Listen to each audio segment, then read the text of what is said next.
வாங்க வாங்க, கடலுக்குள்ளே நம்ம குழந்தைகளுக்கு ஒரு அற்புதமான பயணம். கைதட்டி சேர்ந்து கொள்ளுங்கள்.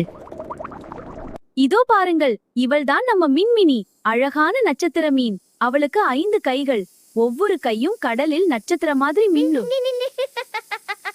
இதுதான் கடல்ல இருக்கிற எல்லா இடத்திலும் சிறந்த இடம்.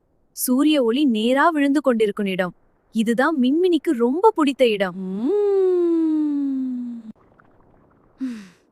இது என்னிடம், இது எனக்கு மட்டும்தான், யாருக்கும் கொடுக்க மாட்டேன். மின்மினி தன் இடத்தை யாருடனும் பகிர்ந்து கொள்ள விரும்பலையாம். Click clock. மின்மினி, நானும் கொஞ்சம் சூரிய ஒளிய உட்காரலாமா? என் நகத்துக்கு ஒரு சின்ன இடம் போதும். வேண்டாம் போப்போ, இந்த சூரிய ஒளி ஏன் நிறத்துக்கு மட்டும்தான். ஏழை நண்டு வருத்தத்தோடு திரும்பி போயிட்டது. கிளிக். சரி, நான் போறேன்.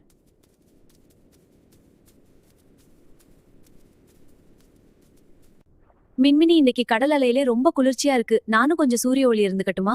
வேண்டாம், என் சூரியன் உன் வாழ்க்கை கிடையாது. நீ வேற இடத்துல போய் சூரிய ஒளிய பாரு.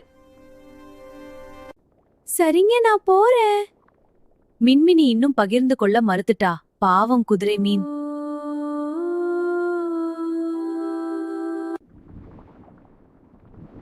மின்மினி, கொஞ்சம் பேசலாமா குட்டி? நான் பேச விரும்பல, இது என்னிடம். குட்டி மின்மினி, ஒரு பழமொழி சொல்றேன் கேளு. பிரிந்து கொடுத்தல் இன்பம். நீ பகிர்ந்து கொடுக்கும்போது உன் சந்தோஷம் இரண்டாகும், பெரிசாகும். மத்தவங்களுக்கும் சந்தோஷம் கிடைக்கும். எனக்கு ஒண்ணும் தெரியாது, நீ என் மின்னல பார்த்து பொறாமைப்படுற. மின்மினி கேட்க மறுத்துட்டா. பொறுமையா சொன்ன ஆமையையும் மதிக்கவில்லை. திடீர்னு ஒரு பெரிய அலை. ஓ, எவ்வளவு வேகமா வருது!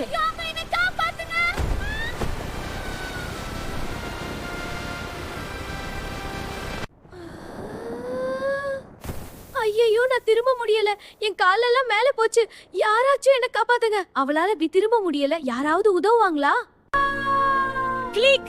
அது மின்மினி குரல். ஆமா, அவளுக்கு ஏதோ ஆபத்து. சீக்கிரம் போகலாம் குழந்தைகளே. பாருங்கள், மின்மினிய முன்னாடி கேவலமா பேசின நண்பர்கள் இப்போ உதவிக்கு ஓடி வர்றாங்க.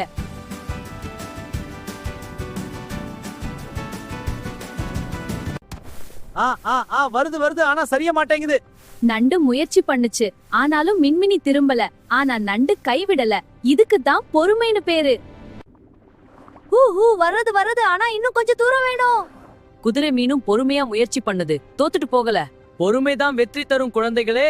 இன்னும் கொஞ்சம். 1 2 3 இழு, 1 2 3 தூக்கு. 1 2 3 இழு, 1 2 3 தூக்கு. 3 நண்பர்களும் சேர்ந்து முயற்சி பண்றாங்க. இதுதான் பொறுமை, இதுதான் கூட்டு முயற்சி. மின்மினிக்காக.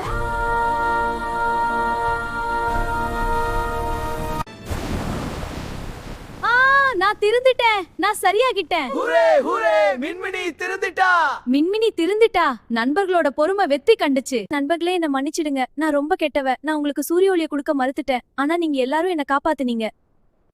இப்போ நீங்க எல்லாரும் என் கூட சூரிய ஒளிய பகிர்ந்து கொள்வீங்களா? நிச்சயமா குட்டி, பகிர்ந்து கொள்வதில் தானே சந்தோஷம் பெரிதாகும். Click click. இப்ப ரொம்ப சூடா இருக்கு. ஆமா, நானும் சூடா இருக்கேன். உங்க கூட இருந்தால்தான் இந்த சூரிய ஒளி இவ்ளோ அழகா இருக்கு. பிரிந்து கொடுத்தல் இன்பம் இப்போ எனக்கு புரிந்துச்சு. பாச்சரியா மின்மினி, பகிர்ந்த போது சூரிய ஒளி பெரிசாகுது. சந்தோஷமும் அப்படிதான் பெரிசாகும். அப்பா, இது மாயாஜால மாதிரி இருக்கு. பிரித்து கொடுத்தல் இன்பம். இதுதான் நம்ம கதையின் ஒழுக்கம். நீங்க பகிர்ந்து கொள்ளும் போது உங்க சந்தோஷம் குறையாது, அது இன்னும் இன்னும் பெரிசாகும்.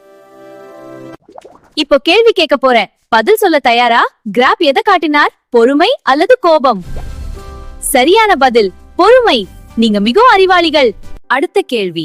மின்மினி சூரிய ஒளியை பகிர்ந்த போது சந்தோஷம் சிறிசானதா இல்ல பெரிசானதா? ஆமாம், பெரிசானது. பிரிந்து கொடுத்தல் இன்பம். எழுந்து நில்லுங்க, நாமும் நண்பர்களோட சேர்ந்து டான்ஸ் பண்ணலாம். மின்மினி மாதிரி கைய அசையுங்க. நண்டு மாதிரி கிளிக் கிளாக் பண்ணுங்க. ஆமைங்க மீன் மாதிரி மிதக்கணும். நன்றி நண்பர்களே, இன்று நான் கற்றுக்கொண்டேன். பிரிந்து கொடுத்தல் இன்பம். இதோ நம்ம மின்மினியும் நண்பர்களும். உங்களுக்கு இந்த கதை பிடிச்சிருக்கா? அப்படியானா கீழே இருக்கும் சிவப்பு சப்ஸ்கிரைப் பொத்தான அம்மா அப்பாவை கூப்பிட்டு அழுத்துங்க. அப்போதான் நம்ம அடுத்த கதையும் வரும். சப்ஸ்கிரைப் பண்ணிட்டீங்களா? அப்புறம் தங்கமணி பொத்தானே அழுத்துங்க. மேலே இருக்கும் நீல நிற லைக் பொத்தான அழுத்தி உங்கள் கைத்தட்டல காட்டுங்க. சப்ஸ்கிரைப் கருமுணும் பண்ணுங்க. By by. அனைவரும் சப்ஸ்கிரைப் செய்யுங்கள். லைக்கும் கமெண்டும் செய்யுங்கள்.